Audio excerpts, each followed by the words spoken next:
에덴 회복 관점으로 다시 듣는 구약 성경 맥잡기 두 번째 시간입니다. 지난 시간에는 다섯 번째 시대인 사사기 루키까지 보았습니다.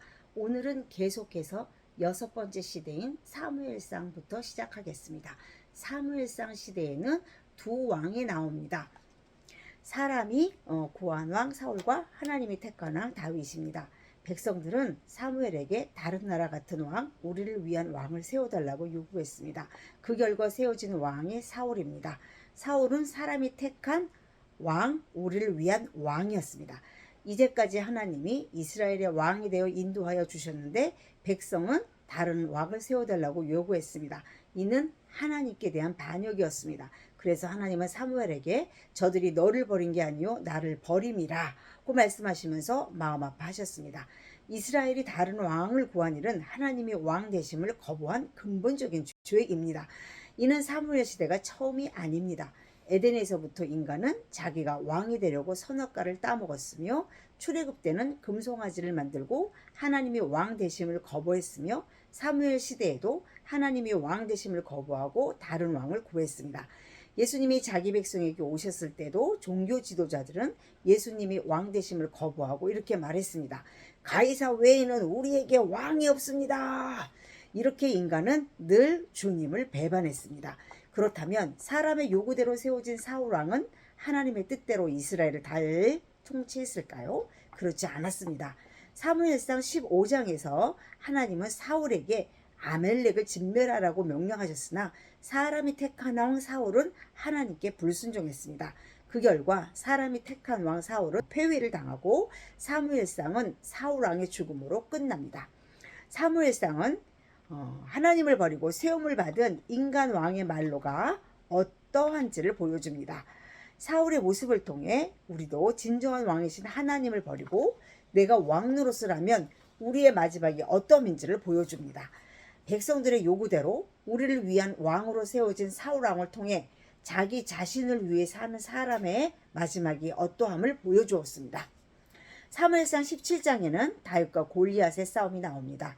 이 싸움은 이스라엘과 블레셋 민족과의 단순한 전쟁으로 보면 안 됩니다. 이 싸움도 창세기 3장 15절의 연속입니다. 창세기 3장 15절에서 이후 모든 인간은 오직 두 진영, 두 종류로 나누어진다고 선포했습니다. 이스라엘은 여자의 후손, 블레셋은 뱀의 후손이 됩니다. 골리앗은 이스라엘에게 대표 전쟁을 요구했습니다. 이스라엘의 대표 한 사람이 나와 자기와 겨루자는 것입니다. 블레셋의 대표 골리앗이 지면 블레셋 전체가 이스라엘의 종이 되는 것이고, 만약 이스라엘의 대표가 지면 이스라엘 전체가 블레셋의 종이 되자는 제안입니다. 골리앗이 이스라엘의 대표가 나오라고 40일 동안 싸움을 돋을 때 왜 싸움 잘하는 사울은 이스라엘의 대표로 나오지 못했습니까? 사울은 하나님이 택한 왕이 아니었기 때문입니다. 이 싸움은 우리를 에덴으로 소환합니다. 이런 대표 싸움은 에덴에서도 있었기 때문입니다. 에덴에서 인류의 대표 아담이 사단의 유혹의 짐으로 전 인류가 사단의 종이 되었습니다. 하나님은 다윗과 골리앗의 싸움을 통해 창세기 3장 15절에서 여자의 후손이 내 머리를 상하게 할 것이라고 선포하셨던 말씀이 어떻게 이루어지는지 보여주고자 하셨습니다. 다윗이 돌멩이로 골리앗의 머리를 쳐서 쓰러뜨린 사건은 후에 올 여자의 후손이 뱀의 머리를 상하게 할 것을 예표로 보여줍니다. 다윗과 골리앗 싸움은 그리스도의 십자가 전쟁을 계시한 사건이었습니다. 인류에게는 오직 두 대표만 있습니다. 첫째 대표는 아담이었고 마지막 대표는 예수 그리스도였습니다.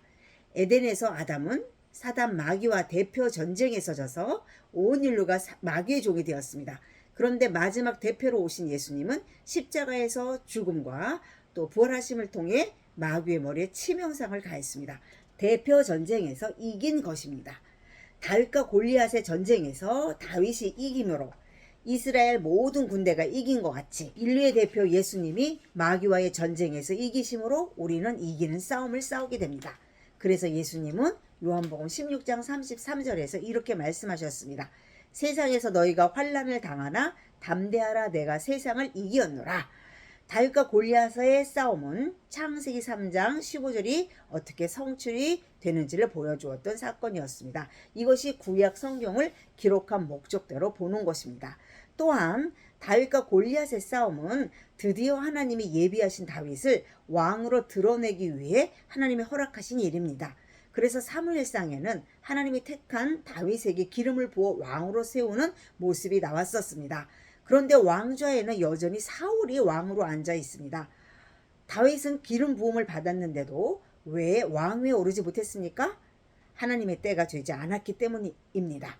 다윗이 기름 부음을 받은 후에 사울은 다윗을 죽이려고 계속 쫓아다녔습니다. 이 또한 창세기 3장 15절에서 말한 두 진영의 싸움의 연속입니다. 다윗은 사울의 추격을 피해 다니면서 많은 시편을 기록했습니다. 시편은 세상에서 고난받는 이 시대의 성도를 위로해 주기 위해 기록했습니다. 그러나 무엇보다도 시편 가운데는 이유 없이 고난받을 예수 그리스도를 계시하는 시가 많습니다. 그리스도의 죽음과 부활, 승천, 재림을 계시하는 내용도 있습니다. 이렇게 시편도 복음을 증거하므로 시편에서도 그리스도를 보아야 합니다. 예수님이 시편이 자기를 증거한다고 친히 말씀했기 때문입니다.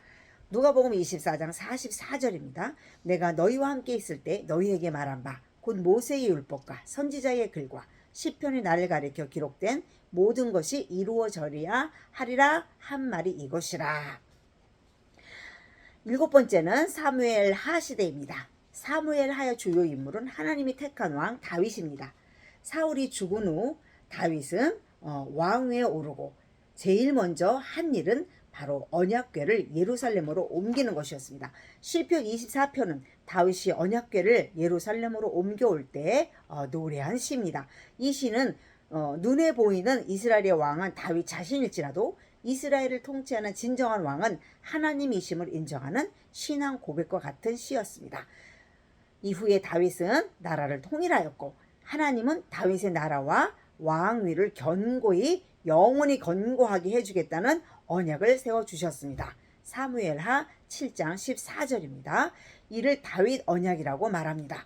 그러나 세상 나라는 영원하지 못합니다. 유다가 바벨론 포로가 되므로 다윗 왕권은 무너졌습니다. 그러므로 하나님이 다윗과 세운 언약은 육적인 이스라엘만을 위해 세워주신 게 아님을 알 수 있습니다. 하나님이 친히 다윗 후손 가운데 그리스도를 보내 하나님 나라를 견고하게 세우실 것을 의미합니다. 에덴 회복의 계획을 보여주는 언약이 바로 다윗 언약이었습니다. 아담에게서 시작한 하나님 나라 회복, 에덴 회복 언약은 노아를 거쳐 아브라함, 모세, 다윗에게까지 계승이 되는 것입니다.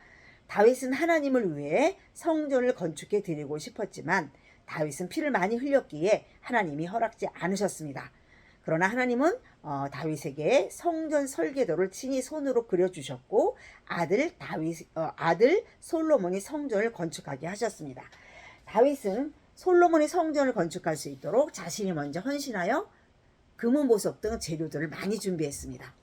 또 사무엘하 24장에서 다윗이 교만한 마음으로 인구조사를 하는 악을 행했지만 하나님은 그 악도 선으로 바꾸어 솔로몬이 성전을 건축할 장소, 바로 성전터를 계시하는 은혜도 베풀어 주셨습니다.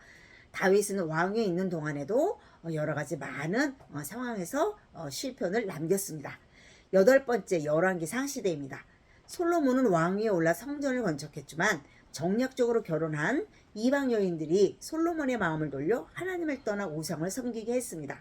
하나님이 이전에 솔로몬에게 2번이나 나타나 경고했는데도 솔로몬은 우상을 섬겼으므로 하나님이 진노하셔서 나라가 북이스라엘과 남유다로 분열되게 하십니다. 하나님이 여로보암 왕에게 자기 백성 북이스라엘 10지파를 맡길 때는 하나님 뜻대로 북이스라엘을 잘 통치하기를 바라셨을 것입니다. 그러나 여로보암 왕은 백성들이 매년 3번 예루살렘의 절기를 지키러 올라갔다가 마음이 유다로 향할까봐 두려워했습니다. 그래서 백성들로 예루살렘으로 올라가지 못하게 하려고 북쪽에 제단을 만들고 송아지 우상을 섬기게 했습니다. 하나님은 르호보암 왕에게 남겨두신 유다 지파를 등불이라고 표현하셨습니다. 하나님 나라를 회복하시려는 구속 역사는 솔로몬의 범죄로 어두워졌고 성전의 등불도 풍전등과 같았지만 하나님은 유다 지파에서 어둠을 밝힐 등불인 그리스도를 보내주실 것입니다. 그래서 이사야 선지자는 하나님이 꺼져가는 등불을 끄지 않으셨다 라고 말했는데, 때가 되어 하나님은 아브라함과 다윗에게 언약하신 것을 이루시려고 참비이신 예수 그리스도를 보내주시어 죄로 어두워진 이 세상을 밝히는 등불이 되게 하셨습니다. 이 시대의 솔로몬은 잠언, 전도서, 아가서를 기록했습니다. 잠언은 구원받은 자는 참된 지혜인 그리스도를 가까이 하므로 여호와를 경외하는 삶을 살라고 권면합니다. 전도서는 해 아래 사는 모든 인생이 겪는 죽음, 두려움, 허무 등의 근본적 문제는 하나님과 바른 관계 회복을 통해서만 해결될 수 있음을 가르치고, 최종적으로 하나님의 심판이 있음을 경계하며 헛된 삶을 살지 말라고 복음으로 초청합니다. 아가서는 왕인 솔로몬과 술람미 여인의 사랑 얘기를 통해서 만왕의 왕인 그리스도가 자기 신부인 교회를 얼마나 사랑하는지를 보여줍니다. 신랑과 신부의 최대의 신비는 두 몸이 합해 한 몸을 이루는 연합입니다. 아가서는 예수님과 우리가 결혼 관계이며 한 몸 관계임을 계시해 줍니다. 구원의 최종 목적은 주님과 함께 연합하는 일임을 보여주는 책이 바로 아가서입니다. 9번째, 열왕기 시대입니다. 열왕기의 내용은 남북이 모두 멸망한다는 내용입니다. 시내산에서 하나님만 왕으로 섬기겠다고 언약했던 이스라엘은 하나님과 세운 언약을 배반하고 우상을 섬기다가 북이스라엘은 아수르에 의해 망하고 포로가 됩니다. 그 결과 아수르 각 지역에 흩어져 살면서 사마리아인이 탄생하게 됩니다. 북이스라엘에 아합 왕의 딸 아달랴가 있었습니다. 아달랴는 유다 지파 여호람 왕에게 시집와서 남유다를 우상 숭배죄에 빠지게 한 여자입니다. 자기 아들 유다 왕 아하시아가 죽자 자기의 친손자를 모두 죽였습니다. 이 일은 단순한 왕권 찬탈이 아닙니다. 아달랴가 죽인 친손자는 모두 유다 지파의 씨입니다.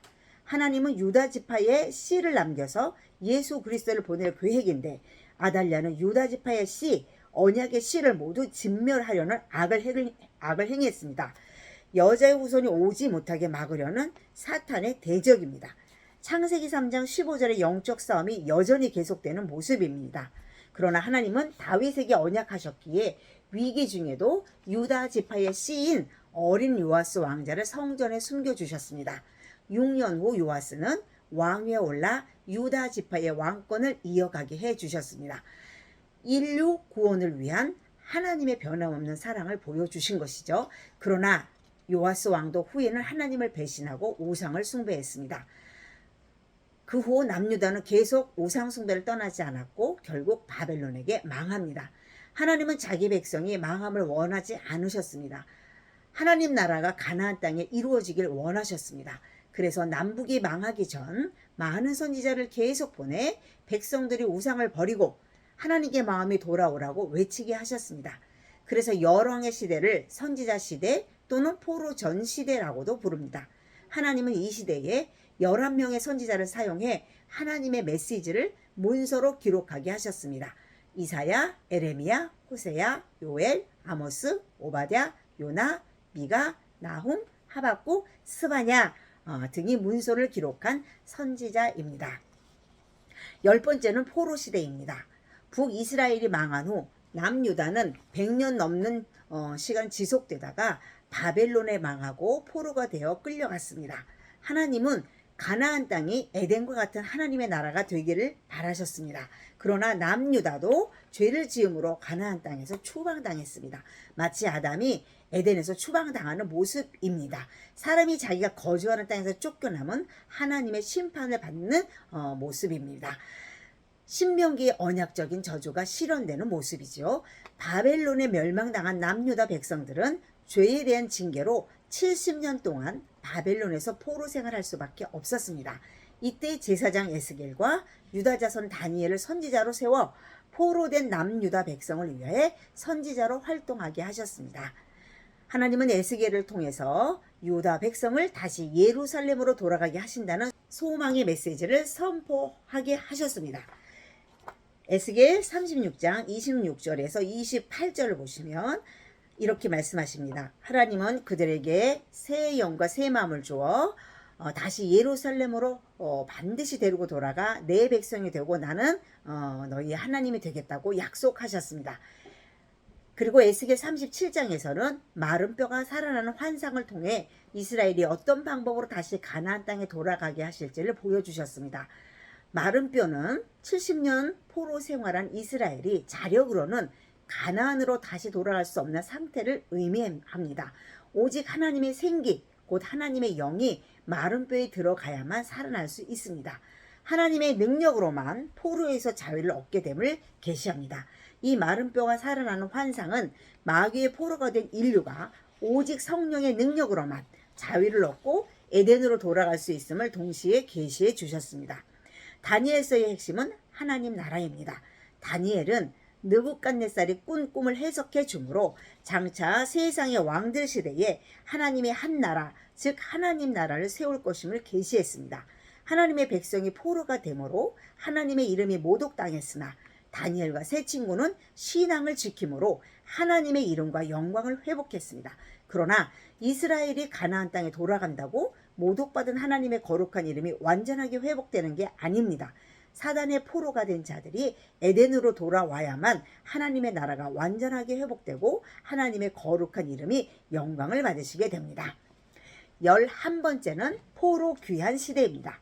하나님은 에레미야 선지자에게 언약하신 대로 포로 생활 70년이 찬 후 3명의 지도자를 세워 돌아오게 하셨습니다. 1차 귀환 지도자는 스룹바벨, 2차 지도자는 에스라, 3차 지도자는 느헤미야입니다. 에스라서는 에스라와 스룹바벨이 돌아와 어떤 일을 했는지 기록했습니다. 제사장인 에스라는 백성들에게 율법을 열심히 가르치는 사명을 감당했습니다. 왜냐하면 하나님의 백성이 율법을 지키지 않고 우상 숭배하다가 망했기 때문입니다. 유다 지파인 스룹바벨은 무너진 성전 재건 공사를 시작했습니다. 그러나 대적들의 방해와 경제적인 문제로 공사가 10년 넘게 중단되자 하나님은 학개와 스가랴 선지자를 보내 산에 올라가 나무를 가져다가라도 성전 재건 공사를 계속하라고 권면했습니다. 성전 재건 공사는 하나님의 도우시는 능력으로 반드시 완공될 것을 확신하게 해 주었습니다. 학개와 스가랴서에는 참된 성전인 예수 그리스도를 계시하는 내용도 많이 나옵니다. 역대상은 포로에서 귀환한 백성들에게 정체성을 확인시켜 주기 위해 기록했습니다. 족보를 기록한 목적은 포로에서 돌아온 자들로 다윗 언약을 계승할 언약 백성임을 알게 하기 위함입니다. 그래서 역대기는 북이스라엘 역사는 배제하고 다윗 왕조를 중심으로만 역사를 다시 정리하여서 기록하였습니다. 역대하는 돌아온 자들의 사명이 무엇인지 가르쳐 줍니다. 돌아온 자들은 언약 백성이지요. 이스라엘 민족 가운데 메시아를 보낸다는 언약이 그들에게 있습니다. 그러므로 성전을 재건하고 제사하는 것이 그들의 사명입니다. 이 성전을 재건하고 제사함은 하나님의 구속 역사에서 아주 중요한 사명입니다. 그래서 역대상하를 통하여 돌아온 자들의 정체성을 다시 한번 알게 해주고 그들의 사명을 확실하게 가르쳐 준 것입니다. 에스더서에서는 하만의 계략으로 언약을 계승할 유다 지파의 씨가 또 진멸될 위기를 맞습니다. 사탄은 예수님이 나타나지 못하도록 포로된 곳에서도 유대 민족의 씨를 진멸하라고 했던 것입니다. 창세기 3장 15절에서 시작된 영적 싸움은 여전히 계속되는 모습입니다. 그러나 하나님은 유다 지파의 씨를 보존하기 위해 특별히 에스더를 사용해 유다 민족을 구원하셨습니다. 이와 비슷한 시기에 예루살렘에서는 대적들의 방해로 성전 재건 공사가 중단되었습니다. 왜 포로지에서는 유다 민족을 이렇게 진멸하라고 하고 예루살렘에서는 왜 성전 공사를 이렇게 방해했을까요? 왜 유다 지파는 양쪽에서 이런 고난을 받았을까요? 바로 성전은 예수님에 대한 예표이고 유대 민족은 언약하신 예수님이 오실 지파이기 때문입니다. 그러나 하나님의 언약 성취는 누구도 방해하지 못합니다. 신약 성경 마태복음 1장 1절은 예수님의 족보로 시작합니다. 아브라함과 다윗의 후손 예수 그리스도의 세계라. 하나님은 예수 그리스도를 보내셔서 인류를 구원하는 언약을 성취하신 것입니다. 느헤미야서는 느헤미야가 세 번째로 돌아오면서 무너진 예루살렘 성벽을 건축하는 내용을 기록했습니다. 언약 백성이 포로가 된 결과 하나님의 거룩한 이름이 수치를 당했기에 느헤미야는 다시는 여호와의 이름이 수치당하지 않게 하려고 성벽을 쌓았습니다. 하나님 나라를 회복하는 하나님의 구속 역사는 하나님의 거룩한 이름이 걸려있는 중요한 일입니다. 예수님도 우리에게 주기도문을 가르쳐 주실 때 주의 이름이 거룩히 여김을 받게 해달라고 기도하라고 하셨습니다. 마지막 12번째 구약의 마지막 시대입니다. 말라기서는 포로에서 귀환한 후 오랜 시간 지난 후의 일입니다. 포로에서 돌아온 자들이 생활고에 시달리자 그들은 현실과 타협하기 시작했습니다. 그들은 율법을 안 지키다가 망했는데 돌아온 후에도 율법을 제대로 지키지 않았습니다. 하나님의 제사를 멸시하며 하나님의 이름을 멸시하기 시작했습니다. 사사시대처럼 신앙이 또 타락한 모습입니다. 제물은 죄 없는 예수님을 의미하기 때문에 흠이 없는 제물로 골라 제사를 드려야 하는데 백성들은 눈멀고 병든 것을 드리며 심지어 제물이 아까워 남의 양을 훔쳐서 드리고 절차들이 번거롭다고 코웃음치며 제사를 했습니다. 제사장도 이를 방관하며 함께 죄를 지었습니다. 이들의 모습은 메시아를 보내주신다는 언약을 잊어버리고 신앙이 세속화된 모습, 예배가 타락한 모습입니다. 하나님이 자기 백성에게 제물을 드리라고 명하심은 사람에게 무엇을 받기 위함이 아닙니다. 하나님은 사랑하는 자기 백성에게 진짜 제물인 예수님을 주기 위함이었습니다. 그들로 제사하며 진짜 제물을 보내주신다는 언약을 잊지 않고 예수님을 기다리게 함이었습니다. 그러나 그들은 수백 마리, 수천 마리 양떼 가운데 한 마리 양이 아까워 속이면서 사기치면서 제물을 하나님께 드렸던 것입니다. 그래서 하나님은 그들이 형식적으로 예배하지 못하게 성전문을 닫을 자가 있었으면 좋겠다고 탄식하셨습니다. 현재 우리 예배의 모습은 어떠한지 돌아보게 합니다. 한 마리 제물이 아까워 속여서 드리는 자들에게 하나님은 세상 죄를 지고 가는 하나님의 어린 양 예수 그리스도를 아끼지 않고 우리를 위해 내어주셨다는 말씀이 신약 성경의 복음서입니다. 요한복음 3장 16절에서는 하나님이 세상을 이처럼 사랑하사 독생자를 주셨으니 이를 믿는 자마다 영생을 얻게 함이라고 말씀하셨습니다. 그러므로 말라기서는 구약과 신약을 잇는 다리 역할을 하는 구약의 마지막 책입니다.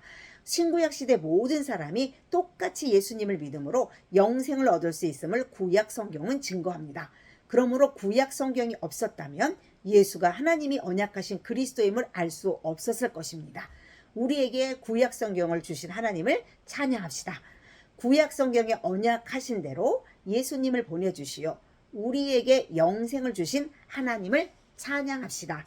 아멘. 도움이 되셨으면 구독, 알람, 좋아요 꾹 한번 눌러주세요. 그리고 댓글 한마디 부탁합니다. 다음 시간부터는 5분 성경 Q&A라는 제목으로 창세기부터 계시록까지 이어지는 하나님의 언약의 맥을 체계적으로 정리하면서 나누는 시간을 준비하겠습니다. 감사합니다. 수고하셨습니다.